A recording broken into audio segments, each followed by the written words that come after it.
नमस्कार, स्वागत है आपका एमपी तक पर। मैं हूं रविशपाल सिंह। मध्य प्रदेश के शिवपुरी में कुछ समय पहले ही विधायक प्रीतम लोधी और करेरा एसडीओपी आयुष जाखड़ का एक विवाद सामने आया था। जब प्रीतम लोधी के बेटे ने थार गाड़ी कुछ लोगों के ऊपर चढ़ा दी थी, जिसके बाद उसके खिलाफ एफआईआर दर्ज हुई थी। लेकिन इस मामले ने इतना तूल पकड़ा था कि बेटे का बचाव करते करते विधायक प्रीतम लोधी ने, जो वहां के आईपीएस ऑफिसर है आयुष जाखड़, उनसे विवाद शुरू कर दिया था। अब एक रात पहले आयुष जाखड़ का तबादला हो गया है शिवपुरी से। उन्हें अतिरिक्त पुलिस अधीक्षक यानी एएसपी बना के जबलपुर भेजा गया है। आयुष जाखड़ वर्तमान में करेरा एसडीओपी थे, जहां पर यह पूरा विवाद सामने आया था। यही नहीं, आयुष जाखड़ के साथ उनकी पत्नी अनु बेनीवाल को, जो कि ग्वालियर में फिलहाल एएसपी हैं, उनका भी जबलपुर ट्रांसफर कर दिया गया है। यानी दोनों पति पत्नी, आईपीएस पति पत्नी, अब जबलपुर में बतौर एएसपी अपनी सेवाएं देंगे।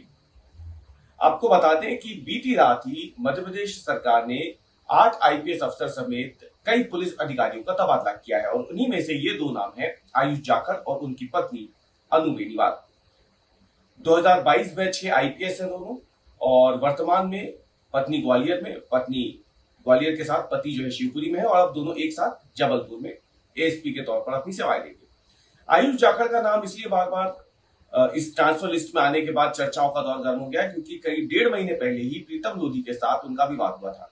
प्रीतम लोधी के बेटे ने करेरा में कुछ लोगों को अपनी थार गाड़ी से टक्कर मार दी थी। इसके बाद उसके खिलाफ एफआईआर दर्ज की गई थी। बाद में इस पूरे मामले में विधायक प्रीतम लोधी की एंट्री हुई थी। उन्होंने इस पूरे मामले पर गंभीर सवाल खड़े किए थे। आयुष जाखड़ के बारे में उन्होंने कहा था कि उनको दिल्ली से ऑर्डर मिल रहे हैं, उसके बाद वो जिस तरीके की भाषा का इस्तेमाल कर रहे हैं, उनको उन्होंने चेतावनी दी थी कि प्रीतम लोधी का इतिहास वो पता कर ले। इसके साथ ही उन्होंने ये भी कहा था कि आयुष जाखड़ जो एसडीओपी हैं, अगर उन्होंने स्पष्टीकरण जारी नहीं किया तो उनके बंगले को गोबर से भर देंगे। इस मामले ने काफी तूल पकड़ा था, जिसके बाद प्रीतम लोधी की बाकायदा भारतीय जनता पार्टी आलाकमान के सामने पेशी हुई थी। भोपाल में प्रदेश अध्यक्ष हेमंत खंडेलवाल और मुख्यमंत्री डॉक्टर मोहन यादव से प्रीतम लोधी की मुलाकात कराई गई। उनको फटकार लगाई गई कि इस तरीके के बयानबाजी और कृत्यों से न केवल पार्टी की छवि धूमिल हो रही है, बल्कि उससे एक माहौल ऐसा बन रहा है कि सत्तारूढ़ दल, जो कि इस वक्त मध्य प्रदेश की सत्ता पर काबिज है भारतीय जनता पार्टी, उसके नेता बेलगाम हो चुके हैं। इसके बाद प्रीतम लोधी ने अपने कृत्यों के लिए खेद प्रकट किया था। उन्होंने स्पष्टीकरण भी मुख्यमंत्री और प्रदेश अध्यक्ष को जारी कर दिया था। लेकिन इस पूरे मामले में आईपीएस एसोसिएशन भी काफी सख्त रूप से सामने आया था। हालांकि जब विधायक ने खेद प्रकट कर दिया तो आईपीएस एसोसिएशन ने भी मामले को ज्यादा तूल नहीं दिया।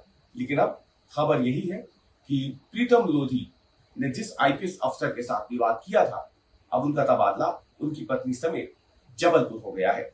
अब ये सामान्य प्रशासनिक सर्जरी है या फिर इस ट्रांसफर का इस विवाद से कोई ले देना है, फिलहाल इस पर अब अटकलों का बाजार गर्म है।